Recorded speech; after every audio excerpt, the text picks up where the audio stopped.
मला सांगताना आनंद होतो की मी ज्या पद्धतीने 5 वर्ष पूर्ण झालं की 5 वर्षाचा हिशोब या माझ्या मतदारसंघातल्या तमाम पद्धतीने आज महायुतीचे राज्याचे मुख्यमंत्री आदरणीय एकनाथजी शिंदे साहेब, उपमुख्यमंत्री आदरणीय देवेंद्रजी फडणवीस साहेब, दुसरे उपमुख्यमंत्री आदरणीय अजितदादा पवार साहेब आणि महायुतीचे सर्व सन्माननीय सदस्य मंत्रीगण यांनी 2.5 वर्षामध्ये काय केलं हे सांगण्याचा प्रयत्न संपूर्ण महाराष्ट्रातल्या तमाम माता भगिनींना, बांधवांना आणि मतदार राजांना या ठिकाणी करण्याचा प्रयत्न केलेला आहे। त्याचा हा रिपोर्ट कार्ड आहे की आम्ही या 2.5 वर्षामध्ये काय केलं हे सांगण्याचं धाडस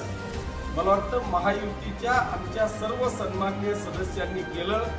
त्याबद्दल मी पहिल्यांदा पाचोरा आणि भडगाव मतदारसंघाच्या तमाम जनतेच्या वतीने माननीय मुख्यमंत्री आणि महायुतीचे सर्व सन्माननीय मंत्रीगण यांचे सगळ्यांचे मी मनापासून आभार मानतो, त्यांना धन्यवाद देतो। बांधवांनो, आज खऱ्या अर्थाने मी माझ्या प्रत्येक विषयामध्ये नेहमी सांगतो की आज या संपूर्ण महाराष्ट्राच्या इतिहासामध्ये गेल्या 50 वर्षात ठीक आहे, आपल्या आपल्या पद्धतीने त्या मुख्यमंत्री महोदयांनी त्या सरकारने निश्चितपणे महाराष्ट्रामध्ये कामं केली असतील, परंतु ह्या 2.5 वर्षाच्या इतिहासामध्ये महाराष्ट्रात आजपर्यंत एकाही मुख्यमंत्रींनी जे निर्णय घेतलेले नाहीत असे धाडसी निर्णय या आपले लाडके मुख्यमंत्री आदरणीय एकनाथजी शिंदे साहेब आणि आपल्या युतीच्या सरकारने या ठिकाणी घेतले हे सांगताना मला आनंद होतोय।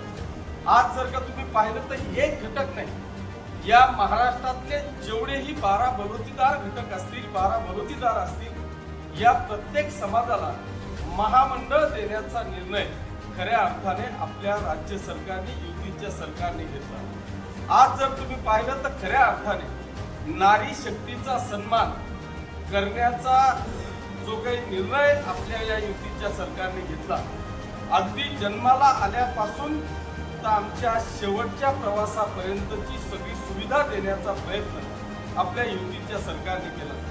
मुलगी जन्माला आली की तिच्या अकाउंटवर 7,000 रुपये पडतात, ती अंगणवाडीत गेली की 5,000 रुपये पडतात आणि 18 वर्षाची झाली की ती लखपती होते, तिच्या अकाउंटवर 1,01,000 रुपये पडतात। 18 वर्षाच्या नंतर तिला जर का शिकायचं आहे, अनेक आमच्या गोरगरीब विद्यार्थ्यांची शिकायची इच्छा आहे। माझी आता एका फार्मसी कॉलेजला मीटिंग होती, त्या मीटिंग मध्ये सहज चर्चा करताना आमच्या त्या संस्था चालकांनी सांगितलं की आज एका विद्यार्थिनीची फी ही 80,000 रुपये आहे आणि अशा अनेक विद्यार्थिनींनी आज माझ्याकडे ऍडमिशन घेतली, त्यांना रुपया सुद्धा शुल्क या ठिकाणी लागलेलं नाही।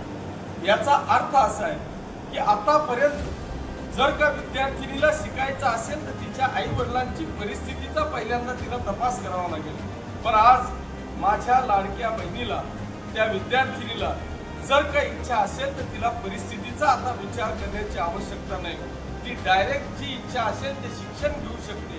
एवढा मोठा धाडसी निर्णय आपल्या या युतीच्या सरकारने केला। ती 21 वर्षाची झाली की ती या माननीय मुख्यमंत्री महोदयांची लाडकी बहीण बनते। 21 वर्षापासून तर वयाच्या 65व्या वर्षापर्यंत 1,500 रुपये तिच्या अकाउंटवर येत आहे। लोक विरोधक अशा पद्धतीने सांगत होते की हे फक्त इलेक्शनचा जुमला आहे, पण माझ्या या लाडक्या सरकारने, आपल्या या युतीच्या सरकारने यांच्या नाकावर टिचून आचारसंहिता लागायच्या आत नोव्हेंबर येण्याचा सुद्धा पैसा आपल्या या युतीच्या सरकारने आमच्या लाडक्या बहिणींच्या अकाउंटवर टाकला।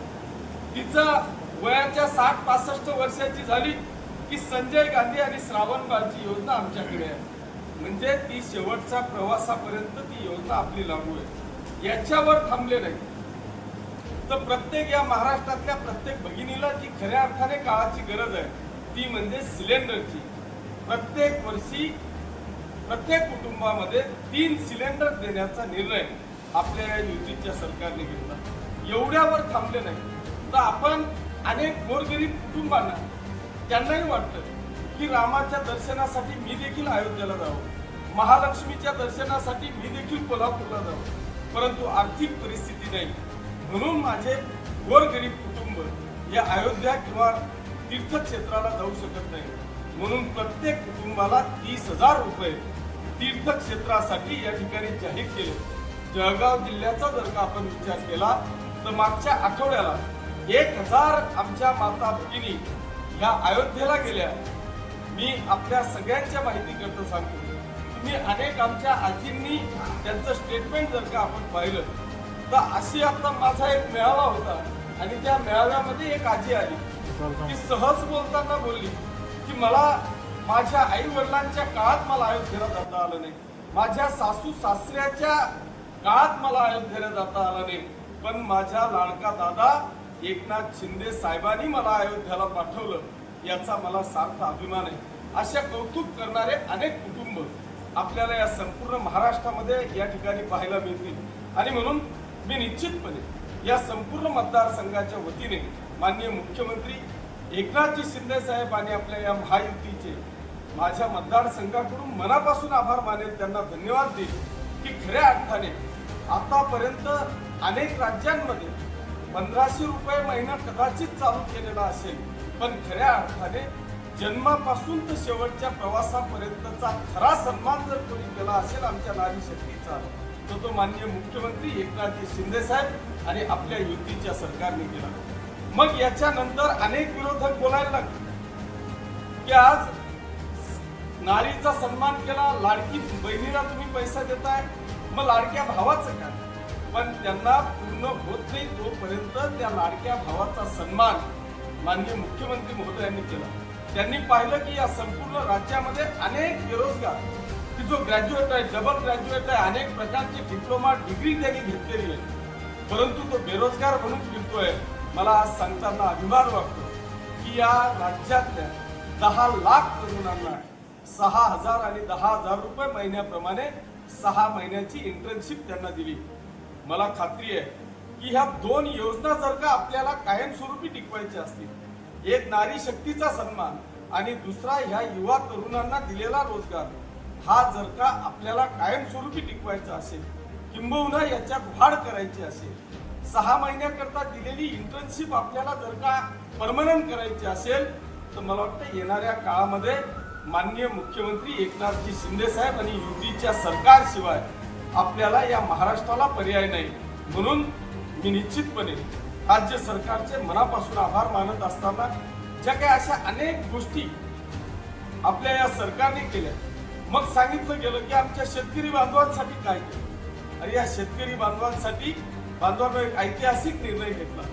एक ऐतिहासिक निर्णय असा घेतला की आतापर्यंत कुठल्याही सरकारने या शेतकऱ्यांचं वीज बिल माफ केलेलं नव्हतं, पण माझ्या या युतीच्या सरकारने राज्यातल्या तमाम शेतकरी बांधवांची 100% वीज बिल माफ केली. नुसती वीज बिल माफ केलं नाही तर भविष्यात त्यांना याची पंपाचं वीजच येणार नाही, बिलच येणार नाही याची काळजी त्यांनी घेतली.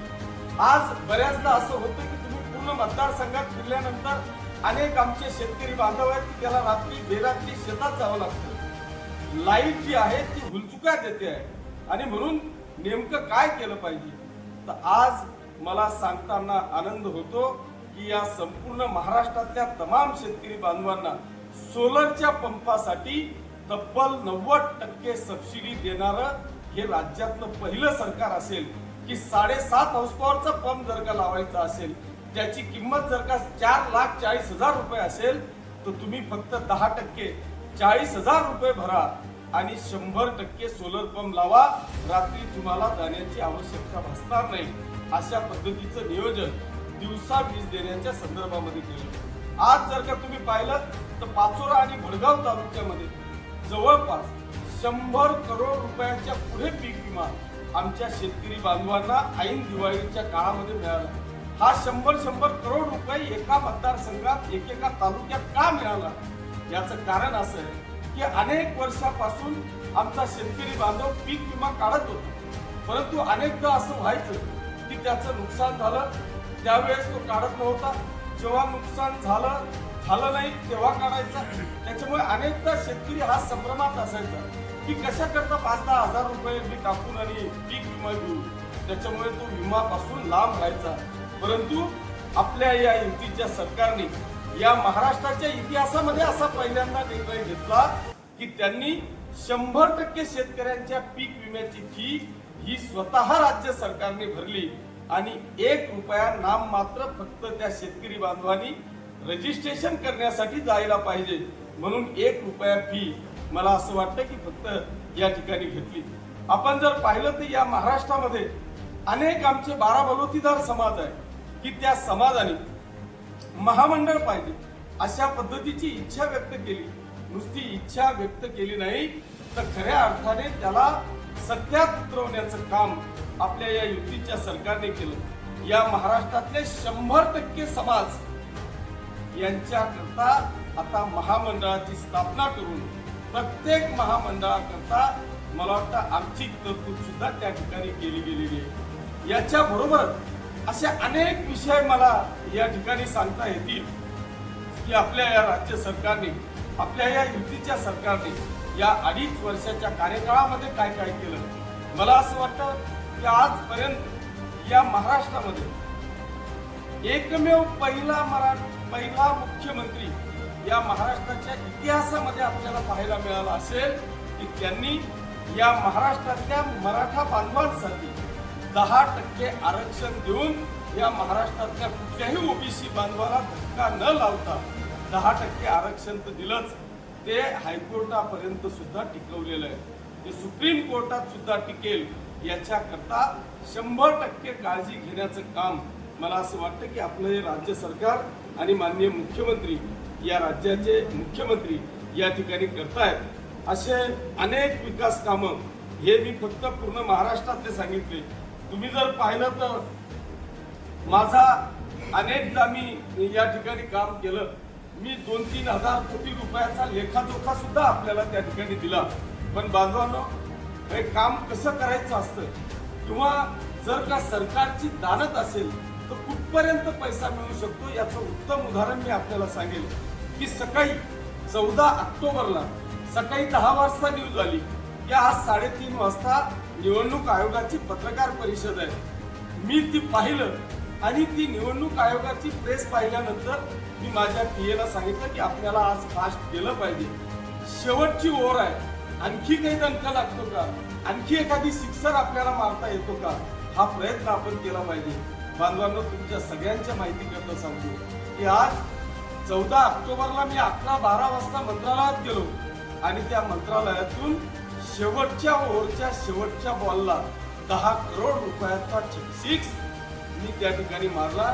त्याच्यामध्ये 5 करोड रुपये या पाचोरा आणि भडगाव मतदारसंघासाठी वारकरी भवन मी मंजूर केलं आणि 5 करोड रुपये पाचोरा नगरपालिकेची प्रशासकीय इमारत आपण या ठिकाणी मंजूर केली. म्हणजे शेवटच्या मिनिटापर्यंत सुद्धा आपलं हे सरकार या राज्यातल्या तमाम जनतेला देण्यासाठी होतं.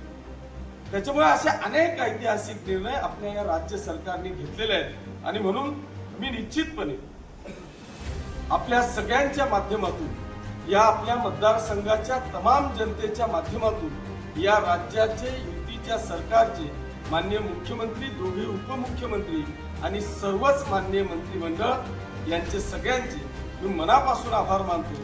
त्यांना धन्यवाद देतो की ही जनता वाट पाहते आहे. ही जनता, हे जनतेने हातात घेतलेलं हे इलेक्शन आहे आणि खास करून माझ्या माता भगिनींनी हातात घेतलेलं हे इलेक्शन आहे. मी तुम्हाला या निमित्तानं उदाहरण देऊ की मी एका गावाला माझी सभा होती आणि त्या सभेमध्ये मी या सगळ्या नारी शक्तीचा सन्मान माझ्या सरकारने कसा केला हे उदाहरण देत असताना माझ्या व्यासपीठाच्या समोर म्हणजे पहिले कीर्तनाचा कार्यक्रम होता आणि कीर्तनाचा कार्यक्रम असल्यामुळे सर्व पक्षीय लोक, संपूर्ण गावातल्या माता भगिनी आणि बांधव त्या ठिकाणी होते. ते कीर्तन आटोपल्यानंतर माझी सभा होती. त्याच्यामुळे जे सगळे आलेले होते ते ॲज इट इज त्या सभेसाठी थांबले आणि मी माझं भाषण चालू केलं. तेव्हा मी नारी शक्तीचा प्रवास सगळा माझ्या सरकारने कसा दिला हे सांगण्याचा प्रयत्न केला. त्या ठिकाणी हे सांगत असताना एका विरोधी पक्षाचा व्यक्ती त्या ठिकाणी उभा राहिला आणि त्यांनी सांगितलं, म्हणजे तो उभा राहिल्यावर तर माझे व्यासपीठावरचे पदाधिकारी म्हटले तू बैस खाली. त्यांना वाटलं की हा काहीतरी वेगळं सांगेल, पण मीच म्हटलं की अजून काय वेगळं विचारेल, जगाच्या पलीकडे थोडंच काही विचारणार आहे, तू विचार. मी त्यांना उभं केलं. बांधवांनो, त्यांनी सांगितलं की आप्पा, मी एका विशिष्ट पक्षाचा आहे, मी एका पक्षाचा, विरोधी पक्षाचा कार्यकर्ता आहे. तुम्ही जे सांगताय ते 100% बरोबर आहे. मी त्यांना सांगत होतो की आता महाराष्ट्रातल्या माता भगिनींची अशी मानसिकता झाली आहे की ते स्वतःच्या नवऱ्याचं सुद्धा ऐकणार नाहीत. एवढं प्रेम आपल्या लाडक्या भावावर माननीय मुख्यमंत्री महोदयांवर करताय. त्यांनी तेच सांगितलं की आप्पा, माझी परिस्थिती तशी झाली. मी माझ्या मिसेसला सांगितलं की आपण ह्या पक्षाचे कार्यकर्ते आहोत, आपल्याला इकडे मतदान करावं लागणार आहे. पण त्या ताईने सांगितलं, ती पण तिथंच बसलेली होती ती ताई, त्या ताईने सांगितलं की तुला पटेल ते कर, मी माझ्या एकनाथ शिंदे साहेबांसारख्या भावाला आणि किशोर अप्पाला कदापि सोडणार नाही, तुला पटेल तिकडे जाय. अशा पद्धतीचं वक्तव्य माझ्या समक्ष आपल्याच मतदारसंघातल्या एका गावामध्ये त्या ठिकाणी केलं गेलं. उदाहरणार्थ असा आहे, याचा अर्थ असा आहे की या महाराष्ट्रातल्या तमाम माता भगिनींची मानसिकता त्या पद्धतीने झालेली आहे. कारण विरोधक अनेक वेळा टीका टिप्पणी करतात की 1500 रुपये याची किंमत काय आहे, 1500 रुपयात काय येतं. परंतु आपल्या सगळ्यांच्या माहितीकरता सांगतो, आज तळागाळात राहणारी जी आमची माता भगिनी आहे, तिला खऱ्या अर्थाने ते 1500 रुपयाची किंमत आहे. आपला पहिलाच हप्ता 3000 रुपयाचा पडला. आमच्या मुंबईच्या दादरची एक भगिनीची क्लिप मी ऐकली. त्या भगिनीने 3000 रुपये गणपतीच्या काळामध्ये तिने घुंगरू आणले आणि त्या 3000 रुपयाचे तिने गणपतीच्या पिरियड मध्ये 10,000 रुपये केले. मला वाटतं जगाच्या पाठीवर असा कुठलाही व्यवसाय नसेल की एखाद्या 3000 रुपयाच्या वस्तूचे ती 3 पट म्हणजे 10,000 रुपये करते. तिला त्याची किंमत आहे की ह्या 3000 रुपयाची काय किंमत आहे. म्हणून अनेक विरोधकांची पायाखालची वाळू आता घसरायला लागलेली आहे. पण मी जे सांगितलं की आज हे सगळे जे काय सांगताय किंवा आम्ही आलो तर 3000 देऊ, 2000 देऊ, आणि यांची जर का नैतिकता असती तर ह्या माता भगिनींची योजना बंद पडावी म्हणून हे कदाचित हायकोर्टात गेले नसते. असे चित्र आपल्याला सगळ्याच योजनांमध्ये पाहायला मिळेल. पण माझी आपल्या माध्यमातून या मतदारसंघातल्या तमाम माता भगिनी आणि बांधवांना हे फक्त मी जनरल योजना सांगितल्या. मी काय केलं हे तर तुमच्याशी बोललो नाही, कारण हा विषय सगळा महाराष्ट्राचा आहे. आज जर का तुम्ही पाहिलं तर मला वाटतं असा एकही घटक आता शिल्लक राहिलेला नाही. पहिल्यांदा अशी परिस्थिती व्हायची की कोतवालला लोक कोतवाल पद घ्यायला पुढे यायचे नाही. पण आज इतकी बेकारी माजलेली आहे, इतके बेरोजगार आपल्याला गावागावात सापडत आहे. तर मी परवा 8 दिवसापूर्वी कोतवालांची मीटिंग घेतली आणि त्या कोतवाल्यांच्या मीटिंग मध्ये जेव्हा त्यांच्याशी चर्चा केली तर त्या मीटिंग मध्ये 70% तरुण हे ग्रॅज्युएट, डबल ग्रॅज्युएट मुलं कोतवाल झालेले होते. बांधवांनो, त्यांच्या मनामध्ये इतका आनंद होता की आपल्या या मुख्यमंत्री महोदयांनी त्या ग्रॅज्युएट, डबल ग्रॅज्युएट मुलांना साजेल अशा पद्धतीचं मानधन केलं. 15,000 रुपयाचं मानधन, की 3000 वरून डायरेक्ट 15,000 रुपये मानधन आमच्या कोतवाल बांधवांना केलं. या महाराष्ट्रातले तमाम पोलीस पाटील ज्यांना 3000 रुपये मानधन होतं 5000वर आलं, त्यांना असं अपेक्षित होतं की 1-2 आणखी वाढतील. पण सगळ्या पोलीस पाटलांना 15,000 रुपयाचं मानधन आपल्या या राज्याच्या मुख्यमंत्री महोदयांनी केलं. मग ते आमच्या अंगणवाडीच्या ताई असतील, आशा सेविका असतील, सगळे जेवढेही वर्ग असेल, ह्या प्रत्येकाला निश्चितपणे एक चांगल्या पद्धतीचं मानधन देण्याचा प्रयत्न केला. मी 10 वर्ष आमदार होतो. प्रत्येक नागपूरचं अधिवेशन असेल किंवा मुंबईचं अधिवेशन असेल, त्या प्रत्येक अधिवेशनामध्ये मला वेगवेगळ्या पद्धतीचे शिक्षक आंदोलन करताना दिसायचे. पण आज या महाराष्ट्रातल्या तमाम शिक्षक बांधवांना अनेक ज्या त्यांच्या मागण्या होत्या त्या 100% मागण्या पूर्ण करण्याचं काम आपल्या या युतीच्या सरकारने केलं. अजून असे अनेक बांधवांनो मी या ठिकाणी सांगू शकतो आज जर का पाहिलं तर मी वाटल्यास आपल्याला हे आपल्या या युतीच्या सरकारने केलेल्या सगळ्या महत्वपूर्ण योजना मी या ठिकाणी आपल्याला देतो. हे सगळे रिपोर्ट कार्डच आपल्याला देतो. ज्या काही माझ्याकडून, कारण मी वाचून मला बोलता येत नाही, जे माझ्या डोक्यात होतं, जे मी पाहिलं ते मी तुम्हाला सांगितलं. अजून काही जर का राहिलेल्या असतील, अनेक योजना आहेत की त्या याच्यात आहेत, मी आपल्याकडे देतो. ते जर का आपल्याला लेखी स्वरूपात टाकता आलं तर टाकावं. मी बाकी 24 तास बाकी